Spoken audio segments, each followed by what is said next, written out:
आ जाओ। तो जीरेंड आईएनजी, आ जाओ ना वापस। जीरेंड आईएनजी, प्रेजेंट पार्टिसिपल भी, ये भी आईएनजी, ये भी आईएनजी, ये भी आईएनजी। अब मैं पहचान बताऊंगी, तुमने ढूंढना है इधर।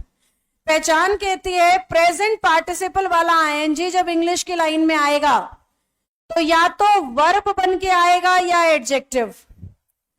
वर्ब बनने का मतलब है सेंटेंस में होने वाला काम।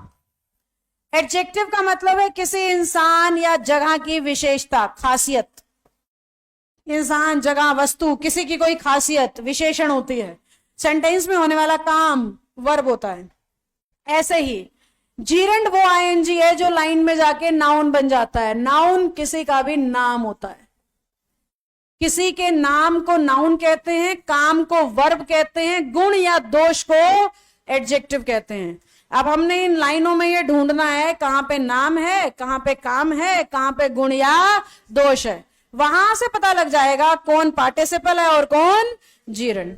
ढूंढो।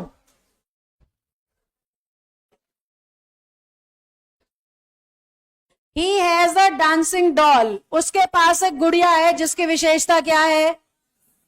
विशेषता यानी एडजेक्टिव, यानी ऐसे करना है। नाचने, एक तो गुड़िया है और एक नाचने वाली गुड़िया है, भाई उसके पास नाचती है वो, तो नाचने वाली उसकी क्या हो गई? खासियत होगी। बोलने वाली गुड़िया, बोलने वाला रोबोट। मेरे बेटे को शौक चढ़ा है रोबोटिक्स किट ला के दे, मैं रोबोट बनाऊंगा। वो थोड़ा साइंटिफिक और इस तरह से, तो रोबोट बनाना चाहते हैं भाई साहब, बोलने वाला रोबोट बनाना चाहते हैं। तो ऐसे ही ये जैसे बोलने वाला रोबोट सोच रहा है वो, ऐसे ही नाचने वाली क्या? गुड़िया। तो नाचना उसकी खासियत है बच्चों। और विशेषता आते ही आपका सेंटेंस में जो आईएनजी है वो क्या बन गया? प्रेजेंट पार्टिसिपल बन गया। सेकंड पे आओ। ही इज नाच रहा है, तो ही अभी फिलहाल क्या काम कर रहा है? काम, यानी ये क्या बन गया? वर्ब, यानी ये क्या बन गया? अभी मैं पर्चियां फेंक रही हूं इसलिए आसान लग रहा है, पेपर में इतना आसान नहीं होगा, कहीं भ्रम में बह जाओ।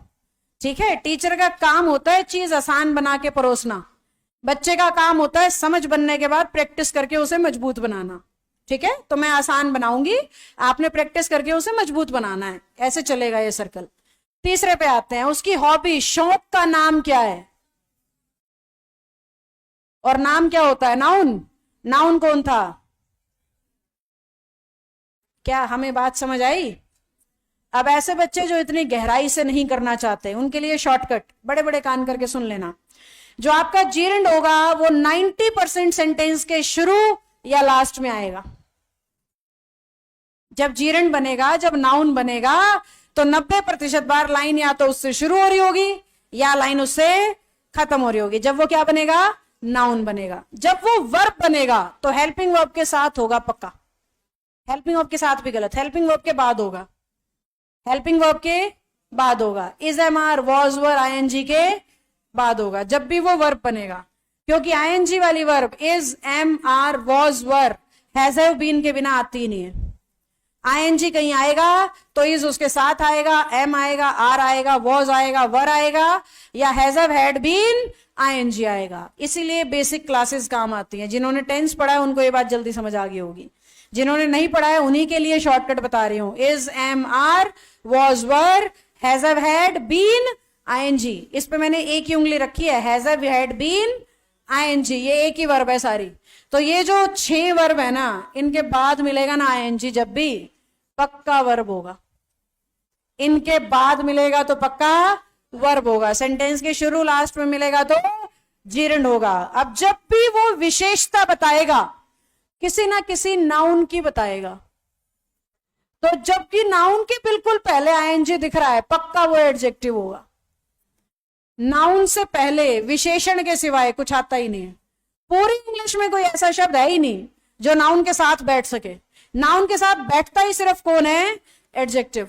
तो जब भी आईएनजी नाउन के साथ बैठा है समझ जाना एडजेक्टिव है। जब भी आईएनजी हेल्पिंग वर्ब के साथ बैठा है समझ जाना वर्ब है। और जब भी आईएनजी सब्जेक्ट या ऑब्जेक्ट की जगह बैठा है, शुरू या लास्ट का मतलब क्या था? सब्जेक्ट या ऑब्जेक्ट की जगह, तो समझ जाना वो जीरेंड है। शॉर्टकट सिर्फ उनके लिए जो इंग्लिश में स्ट्रगल करते हैं। बाकी सारे बच्चे शॉर्टकट की बजाय कॉन्सेप्ट को पकड़े, नाउन है तो जीरन है, वर्ब है तो पार्टिसिपल है, एडजेक्टिव है तो भी पार्टिसिपल है।